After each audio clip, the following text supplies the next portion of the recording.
আমরা মন্দিরের লাইনে বসে আছি। তো এখানে 4টে থেকে 5টা অবধি হয় স্পর্শ দর্শন, মানে তখনই একমাত্র ওই টাইমটাই মহাদেবকে ছুঁয়ে দর্শন করতে দেয়। আর তারপরে আর কোনো টাইমই ছুঁয়ে দর্শন করতে দেয় না। দূরে একটা চোং থাকে, সেখানে সবাই দুধ গঙ্গা জল ঢেলে ওইভাবেই পুজো দেয়। তো আমরা এসেছিলাম ঠিক 12:30 নাগাদ এখানে। তো ওই গোটা 25-30 জনের পর পেয়েছি লাইন, মানে জায়গা পেয়েছি লাইনে দাঁড়ানোর। তো দেখা যাক কপালে কি থাকে, মহাদেব আমাদের কি করে। যদি কপালে থাকে তাহলে হয়তো ছুঁয়ে দর্শন হবে। আর আমরা এখন আছি 4 নম্বর গেটে। এখানে আরও 3টে গেট আছে।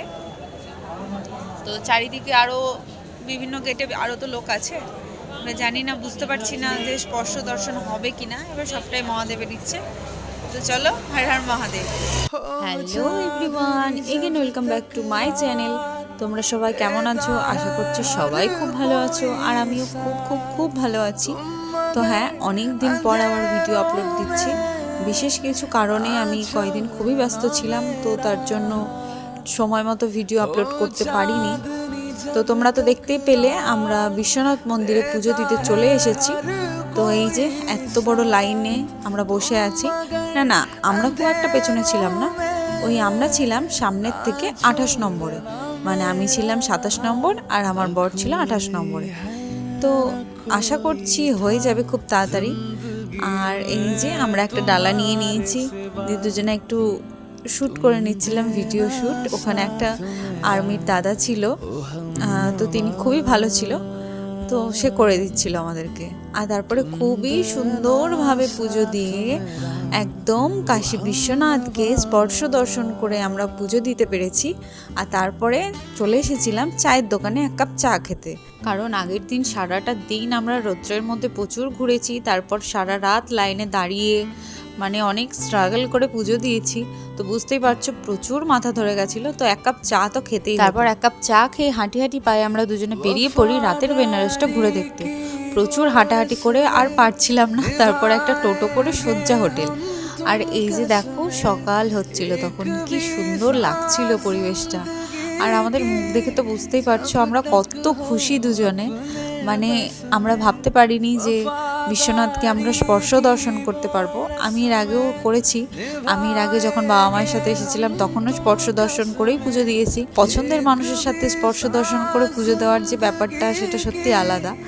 তো সত্যি মন একদম আলাদাই একটা আনন্দিত হয়ে গেছিল আমাদের। তোমরা ভাবছো হঠাৎ করে এত ভিড় কোথা থেকে হয়ে গেল, তাই তো? আরে এটা হলো কাশীর চাট ভান্ডার, মানে কাশীর সব থেকে বড় চাটের দোকান। আর একবার ভিড় দেখো, শুধুমাত্র মানুষ লাইনে দাঁড়ায় এই দোকানের চাট খাওয়ার জন্য। আর এখানে প্রচুর ভ্যারাইটিসের চাট পাওয়া যায়। তো তোমরা যদি কখনো আসো একবার ট্রাই করো। আর এটা কিন্তু পরের দিন সন্ধ্যাবেলা। আমরা সেদিন ভোরবেলায় বাড়ি ফিরে এতটাই টায়ার্ড ছিলাম যে একটা লম্বা টানা ঘুম দিই। সারাদিন আর কোথাও বেরোনোর কোনো প্ল্যান রাখি না। তো একদম সন্ধ্যা না, বিকালবেলায় রেডি হয়ে বেরিয়ে পড়ি কাশীর এই ঘাটগুলো আবার একটু ঘুরে দেখার জন্য, কারণ এটাই ছিল আমাদের বেনারসের আজকের লাস্ট রাত্রি। তো মনটা খুবই খারাপ ছিল।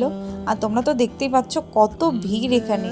আমরা গেছিলাম ওই গরমের দিক করে, মোটামুটি 33-34 ডিগ্রি তখন তো ছিলই।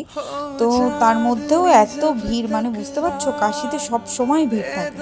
আর এই যে আমরা একটু ঘাটে বসি, আর ঘাটে বসে এক কাপ চা তো হতেই পারে, তাই না বলো?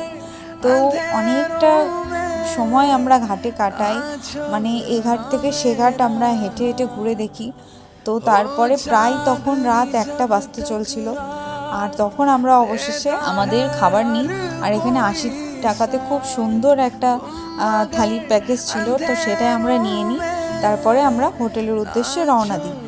আর পরের দিনকে আমাদের ছিল অযোধ্যা যাওয়ার প্ল্যান। তো তখনও মনের মধ্যে একটা আলাদাই আনন্দ বা অনুভূতি কাজ করছিল যে প্রভু শ্রী রামচন্দ্রকে প্রথমেই কাছ থেকে দেখব। তো সত্যি তখন মানে ফিলিংসটা অন্যরকমই ছিল। এখন আমি ভিডিওতে ভয়েস দিতে গিয়ে আমার আবার সেই মুহূর্তগুলো মনে পড়ছিল। তো সকাল সকাল উঠতে হবে, পরের দিনকে অনেক আবার দৌড়াদৌড়ির ব্যাপার আছে। তো চলো এই যে আপাতত আমরা এখানে একটা র্যাপিডো বুক করে নিই, আর ঘাট থেকে র্যাপিডো আমাদের হোটেল অবধি মানে চেতগঞ্জ অবধি আমাদের র্যাপিডোতে নিয়েছিল ওই 30 টাকা করে পার পার্সন। তো খুব একটা বেশি কিন্তু নেয়নি। তো অত রাতে যে আমরা পেয়েছিলাম, অত রাতে ওখানে এত মানুষ যদিও না পাওয়ার কিছু না, কারণ ওখানে সারা রাত তুমি প্রচুর মানুষজন পাবে। তো যাই হোক, আজকের ভিডিওটা আমার এতটুকুই। তোমাদের সবার কেমন লাগলো অবশ্যই জানিও। যদি ভালো লেগে থাকে একটা ছোট্ট লাইক, কমেন্ট আর শেয়ার করে দিও। খুব শীঘ্রই দেখা হচ্ছে পরের একটি ভিডিওতে।